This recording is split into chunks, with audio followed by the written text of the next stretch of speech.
السلام علیکم ورحمۃ اللہ وبرکاتہ۔ الحمدللہ رب العالمین، اللہم صلی علی محمد وعلی آل محمد۔ بنیان مرصوص ایک وہ ٹرم، ایک وہ لفظ جو قرآن پاک سے ڈرائیو کر کے پاکستان کے اداروں نے یا آرمی نے یا حکومت نے بھارت کے خلاف جو معاملہ کیا، اس کے اندر اس ورڈ کو یوز کیا۔ تو مختلف جگہوں کے اوپر اس کے حوالے سے باتیں چل رہی تھیں کہ اس کا کیا معنی ہے، کیا مفہوم ہے۔ تو ہم نے سوچا کہ سورہ صف کے اندر جب یہ لفظ آیا تو اس کا کیا معنی مفہوم ہے، یا پھر سورہ صف کیا چیز ہے، وہ ہمیں آج دیکھنے کی ضرورت ہے تاکہ ہمیں پتہ چلے کہ بنیان مرصوص اصل میں کیا چیز ہے۔ تو آئیے اس کا آغاز کرتے ہیں۔ قرآن پاک کی ایک بہت زبردست سورہ ہے جس کو سورہ صف کہتے ہیں، جو کہ نزول کے حوالے سے اگر دیکھیں تو ہمیں اس کے مختلف شان نزول ملتے ہیں۔ ایک اہم شان نزول اس کا یہ ہے جو احادیث کے اندر مسند احمد کے اندر بھی آیا ہے۔ کچھ صحابہ بیٹھے ہوئے تھے اور آپس میں ڈسکشن کر رہے تھے کہ کون سا عمل افضل ہے یا اللہ کے ہاں محبوب ترین ہے۔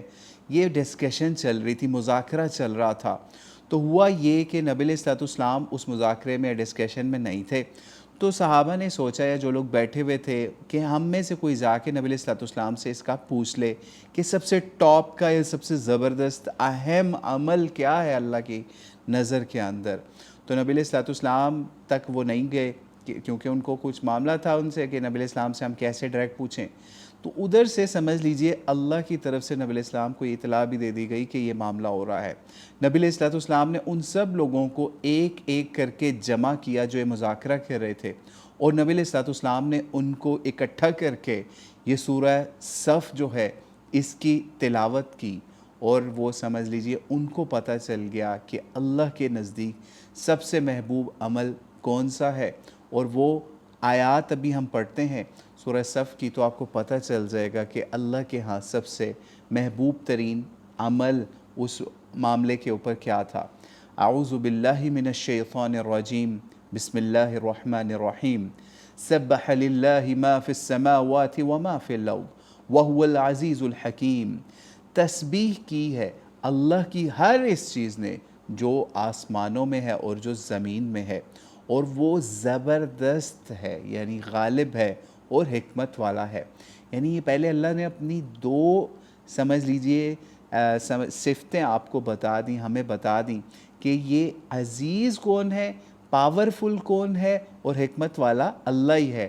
آپ اگر جہاد بھی کرو گے، جو مرضی کرو گے، بنیان مرصوص بھی کرو گے، اگر اللہ کے اوپر فوکس نہیں نہ ہوا تو آپ کی نصرت بھی نہیں کہیں سے آئے گی۔ یہ بھی اسی سورہ صف کے اندر آگے چل کے آتا ہے۔ تو خیر پھر آگے فرمایا یا ایھا الذین آمنوا لم تقولون ما لا تفعلون، کہ اے لوگو جو ایمان لائے ہو تم کیوں کہتے ہو ایسی بات جو تم کرتے نہیں ہو۔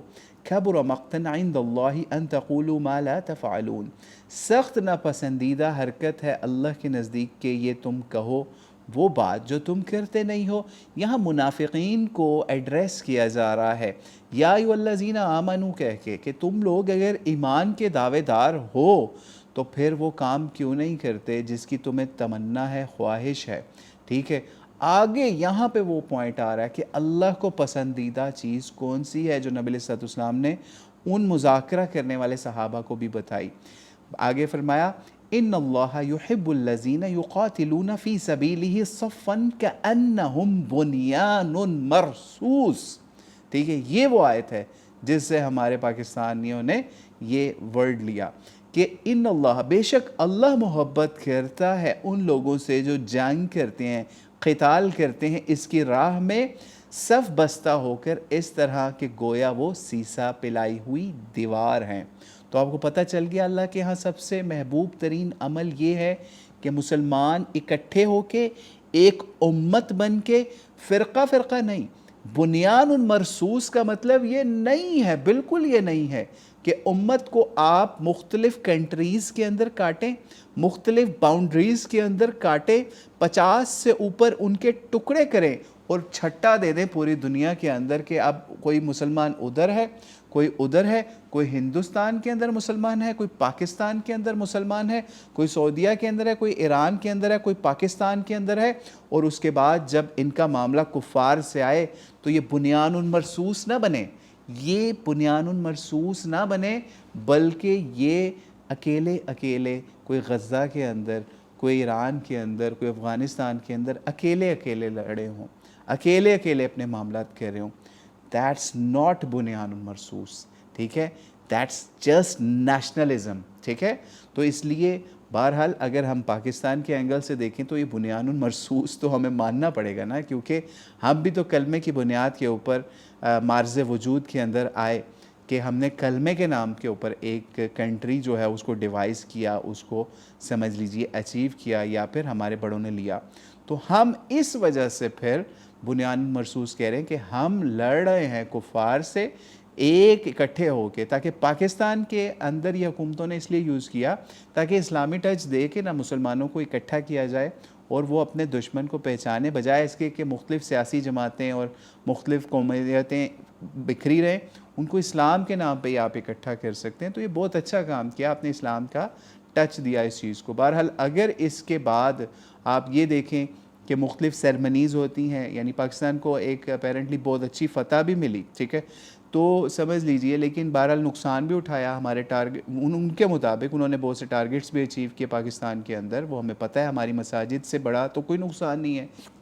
تو وہ کام اگر ہوا، اس کے بعد اگر آپ پھر سے مجمع سجا کے اور وہاں پہ عورتیں نچا کے یا عورتوں سے گیت گوا کے تو یہ کہیں کہ ہم نے بنیان مرصوص کیا ہے، تو دیٹس ناٹ بنیان مرصوص. ٹھیک ہے، وہ پھر سمجھ لیجیے آپ نے کفار کو فالو کیا ہوگا، یا پھر ان ہندوؤں کو ہی فالو کیا ہوگا جنہوں نے آپریشن سندور نکالا نا، تو آپ نے ان کو کاؤنٹر کرنے کے لیے اپنے دین کا ایک پارٹ نکال کے ان کے سامنے رکھ دیا کہ ہم بھی بنیان مرصوص بنیں گے، ہم آپ کا جواب بھی اپنے دین سے ہی دیں گے. اگر آپ نے اپنے دین کا ایک پارٹ یوز کر کے سندور لگانے کی کوشش کی ہے مسلمانوں کو، تو ہم بھی آپ کو بنیان مرصوص بن کے اس کا جواب دیں گے.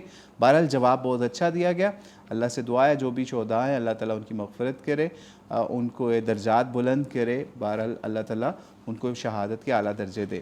تو یہ سمجھ لیجئے. پھر اسی صورت کے اندر اگر ہم اگلی آیات کے اوپر بھی جائیں تو حضرت موسیٰ علیہ السلام کا بھی اللہ تعالیٰ نے بیان فرمایا، پھر حضرت عیسیٰ علیہ السلام کا بھی، کہ کس طریقے سے ان کی قوموں نے ان کے احکام سے انکار کیا، ان کو اذیت دی، اس طرح کے معاملات کیے. ٹھیک ہے، اور پھر اسی طریقے سے آگے اسلام کی دعوت کے اوپر بھی فوکس کیا اسی سورہ کے اندر. اور سب سے کلائمیکس والی آیات جو ہے نا آگے وہ یہ یریدون، بعد اعوذ باللہ من الشیطان الرجیم، یریدون لیطفئوا نور اللہ بافواہہم واللہ متم نورہ ولو کرہ الکافرون، کہ یہ چاہتے ہیں کہ بجھا دیں اللہ کا نور اپنی پھونکوں سے، اور یہ اللہ کا فیصلہ ہے کہ وہ پورا کر کے رہے گا یا پورا کرے گا اپنے نور کو، اپنی روشنی کو، خواہ کتنا ہی ناگوار ہو یہ کافروں کے نزدیک، یعنی اپنے دین کو مکمل کر کے رہے گا. هو الذی ارسل رسولہ بالہدی ودین الحق لیظہرہ علی الدین کلہ ولو کرہ المشرکون. پھر آگے کہا کہ وہی تو ہے جس نے بھیجا اپنا رسول، کس طریقے سے؟ اپنا رسول ہدایت اور دین حق کے ساتھ، تاکہ وہ اسے غالب کر دے سارے دینوں کے اوپر اور سارے ادیان کے اوپر، دینوں کے اوپر، بے شک مشرکین کو کتنی ہی اس کے اوپر کراہت یا برا محسوس ہو. پھر آگے اللہ نے بہترین تجارت کا بتایا اس آیت کے اندر. آگے جو آ رہی ہے سمجھ لیجیے 10 نمبر سورہ صف کی آیت، بنیان مرصوص سے آگے چلتے ہوئے وہ تو چوتھی آیت تھی، یہ سمجھ لیجیے 10ویں آیت ہے. یا ایھا الذین آمنوا ھل ادلکم علی تجارۃ تنجیکم من عذاب علیم. ٹھیک ہے، من عذاب علیم. پتہ چلا کہ اللہ بتا رہے ہیں کہ سب سے بیسٹ جو تجارت ہے نا اللہ کی سائٹ کے اندر، اللہ کی نظر کے اندر، وہ ہے جہاد کرنا. ٹھیک ہے، آگے اللہ بتائیں گے کہ کیا ہے سب سے بیسٹ تجارت. تؤمنون باللہ ورسولہ، کہ اللہ پہ ایمان، اس کے رسول پہ ایمان، اور ساتھ اللہ کے راستے میں جہاد، اپنے مال سے اپنی جان لٹا کے. پھر کہا ذالکم خیر لکم ان کنتم تعلمون، تو یہ تمہارے لیے بیسٹ ہے اگر تم جانو. پھر واپس چلتے ہیں وہ صحابہ والا مذاکرہ کہ سب سے بیسٹ عمل کیا ہے. اللہ تعالیٰ نے قرآن پاک اتار کے مسلمانوں کے لیے بتا دیا کہ ان کے لیے سب سے بیسٹ عمل کیا ہے. ٹھیک ہے، غیرت سے آپ نے شہید ہونا ہے یا بے غیرتی سے ان کے آگے سجدہ ریز ہو جانا ہے، جس طریقے سے اس وقت عرب و عجم کے اندر معاملات چل رہے ہیں، کافروں کے نظام چل رہے ہیں۔ پھر اسی طریقے سے یہ جو ہو گیا، یہ تو ہو گیا آپ کے لیے آئیڈیل سچویشن کہ آپ اگر ایسا کرو گے تو کیا ہوگا پھر، یغفر لکم، اللہ آپ کے گناہوں کو معاف کر دے گا، ذنوبکم ویدخلکم جنات تجری من تحتها الانہار ومساکن طیبہ، ٹھیک ہے، آپ کے گناہ معاف ہوں گے، جنت آپ کو ملے گی جن کے نیچے نہریں بہہ رہی ہوں گی، اور آپ کو ایسے مسکن، ایسے بہترین گھر عطا کیے جائیں گے شہادت کے بعد، فی جنات عدن، سدا بار جنتوں والے، ذالک الفوز العظیم، یہ ہے سب سے بڑی کامیابی، ٹھیک ہے، جنہوں نے اللہ کے راستے میں، اللہ کے کلمے کے لیے، اللہ کے نظام کے لیے، یا اس پاکستان کو اللہ کا سمجھ لیجئے دین کا گہوارہ سمجھتے ہوئے، کلمے کی بنیاد سمجھتے ہوئے اپنی جانیں لٹائیں کافروں کے سامنے، تو ان کے ساتھ یہ معاملہ ہوگا۔ پھر آگے کہا وَأُخْرَىٰ تُحِبُّونَهَا، ٹھیک ہے، اور دوسری چیز بھی ہے، اس سے بھی اوپر کی چیز کہ جو تمہیں پسند ہے نا، پوچھ رہے تھے نا صحابہ کہ محبت یا سب سے ٹاپ کی چیز کیا ہے، تو کہا نصر من اللہ و فتح قریب، کہ نصرت صرف اور صرف کس کی طرف سے، اللہ کی طرف سے مدد آئے گی، اور ان قریب جو آپ کو فتح ملے گی، وہ سب سے زبردست چیز فتح جو ہے وہ آپ کو اس کی بشارت ہے۔ آگے کہا وبشر المومنین، کہ اے نبی یہ مومنین کے لیے بشارت ہے، اگر آپ مومنین ہیں، ایمان والے ہیں، اور اس ملک کے اندر یا جس جگہ پہ بھی آپ یہ بنیان المرصوص والا معاملہ کہہ رہے ہیں، تو آپ مومن ہیں، تو آپ کے لیے پھر فتح بھی ہے، بشارتیں بھی ہیں، جنتیں بھی ہیں۔ پھر آگے کہا، آگے پھر سمجھ لیجیے حضرت عیسیٰ علیہ السلام کا ذکر آ رہا ہے، اور باقی سمجھ لیجیے پھر 14 نمبر آیت تک پھر یہ معاملہ، یہ سورہ صف جو ہے ختم ہوتی ہے۔ تو آپ کو پتہ چل گیا کہ سورہ صف کتنی عظیم صورت تھی، جس کو بنیان المرصوص کے حوالے سے استعمال کیا گیا۔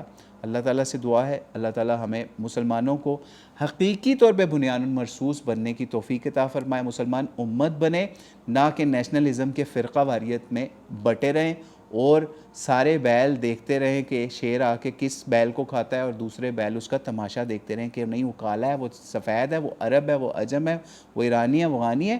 اس فرقہ واریت سے نکلیں گے تو آپ کو پتہ چلے گا بنیان المرصوص کیا ہے۔